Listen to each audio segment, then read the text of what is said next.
la lune. « Lucas, Lucas !» souffla une voix lointaine. Lucas grogna et tourna la tête.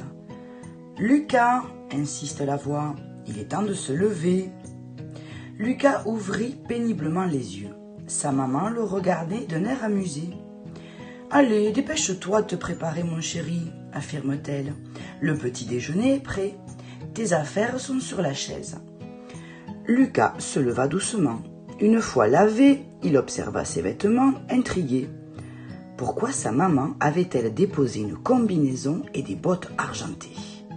Et soudain, Lucas se souvint. Aujourd'hui, il fêtait son 8e anniversaire.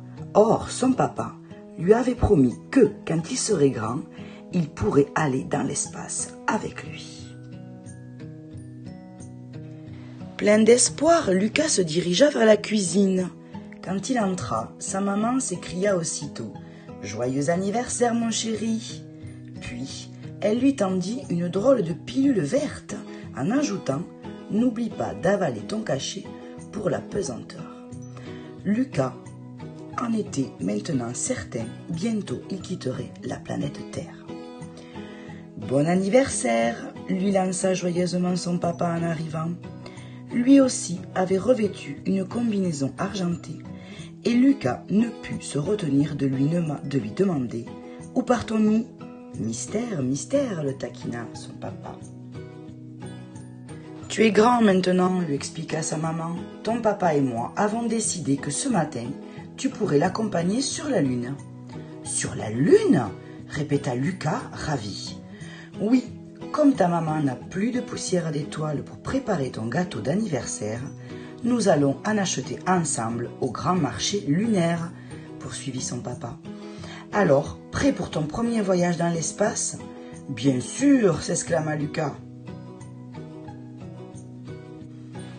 Arrivé sur le trottoir, son papa sortit un petit boîtier de sa poche et appuya sur le bouton. Une navette se posa aussitôt à leurs pieds. « Mets ton casque cosmonaute » lui ordonna son papa, en lui donnant un drôle d'objet avant de monter dans la navette. On ne sait jamais avec toutes ces perturbations interstellaires. Lucas obéit et se glissa dans la navette. Son papa actionna une manette. L'engin décolla, traversa les nuages et fendit l'espace. « On va prendre la Voie lactée » lui indiqua son papa en tournant à droite. À cette heure, elle n'est pas trop embouteillée. Lucas regardait par la vitre, fasciné. Il slalomait entre les étoiles et passait devant des planètes de toutes les couleurs. Des centaines de vaisseaux spatiaux filaient autour d'eux. Lucas n'en croyait pas ses yeux. Soudain, son papa freina brusquement. « Un astéroïde !» Les nettoyeurs du ciel ont encore oublié de l'enlever, grommela-t-il avant d'accélérer de nouveau. Enfin, une planète grise apparut devant eux. Ils ralentirent avant de se poser sur un parking de navettes.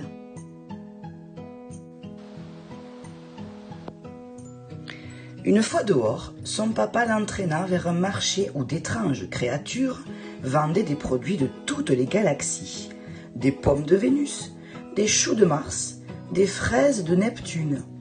Son père acheta 2 kilos de poussière d'étoiles à un petit extraterrestre et tendit à Lucas un bâtonnet étincelant. « Je sais que tu adores ces sucreries plutoniennes, » dit-il à son fils en lui lançant un clin d'œil. « Mais n'oublie pas de te laver les dents en rentrant. » De retour dans la navette, Lucas était tellement épuisé par toutes ses émotions qu'il ferma les yeux quelques instants. « Lucas, Lucas !» souffla une voix lointaine. Lucas ouvrit péniblement les yeux.